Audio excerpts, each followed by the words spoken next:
Hello everybody, and welcome to the top of page 56 in the workbook.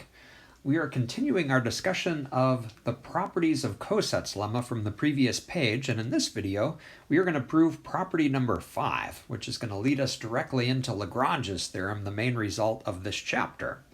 Okay, let's take a look at what 5 is asking us to show. I'm copying this statement from the previous page. We've got two cosets, AH and BH, and we just want to prove that those two cosets have the same number of elements in them. In other words, it doesn't matter what A and B are, which elements of the group they are, we're going to get the same number of elements in every coset. Okay, well, how might we prove this? Well, what we're going to do first is we'll choose any element in our group, and we're going to first show that the order of the subgroup H is equal to the order of the coset generated by H. In other words, let's write that in words. Okay, we will first show that the order of H is the order of AH.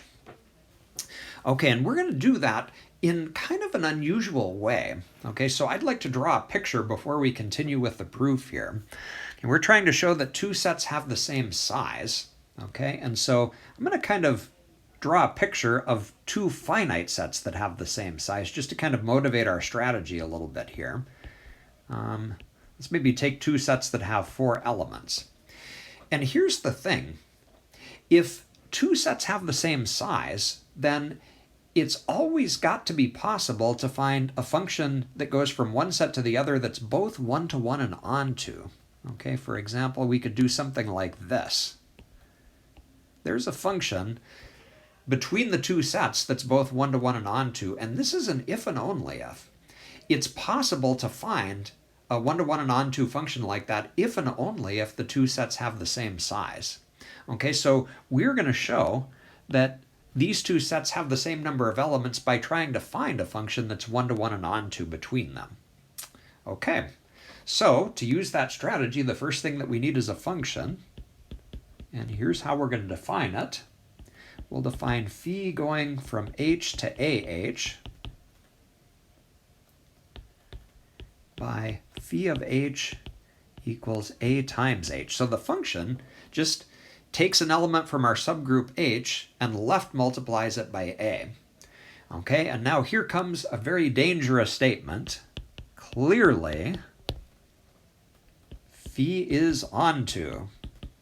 Okay, I know that's a dangerous word in math to say clearly. Okay, so let's try to clarify why we think that's such a clear statement. Okay, so phi being onto means that we hit everything that's in this set. And the reason that we can do that is the domain of our function. Okay, notice that we're going to substitute every element from H into our function, and we're going to left multiply every single element H by A. If you think about it, that's going to have to give us everything in this set AH just by the very way that it's defined. We're going to take A and multiply it by everything that's in H. You can think a little bit more about that and maybe convince yourself, okay, that this really is an onto function that we're talking about. Okay, and to be sure that H and AH have the same size, we need to do one more thing, and that is to show that phi is also one-to-one. Okay, how do we do that? Well, we'll go back to the definition. Okay, one definition of one-to-one is to start with two outputs that are the same, assume that phi of H1 equals phi of H2, and then to show that H1 and H2 are the same. Okay, that would prove that this is a one-to-one function. So by definition, phi of H1 is AH1, phi of H2 is AH2. Okay, and then we can use the cancellation property in a group to cancel the A's on both sides, and we get H1 equals H2. You might want to make a note to yourself that we use the cancellation property to do that.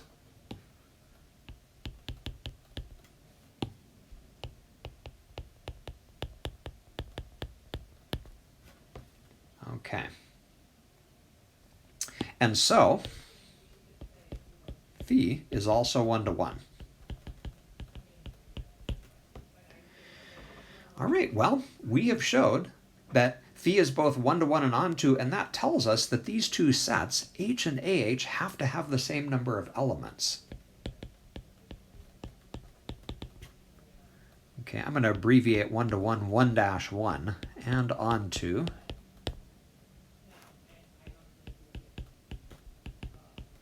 Okay, the order of H and the order of AH are the same.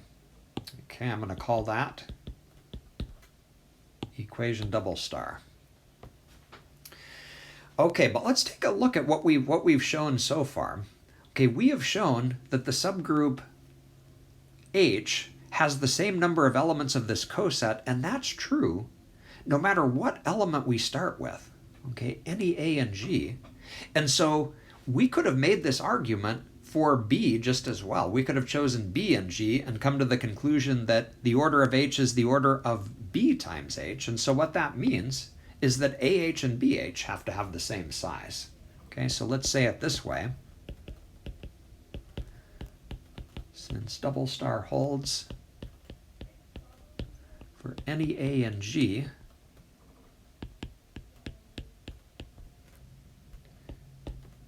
okay, we have for all A, B, and G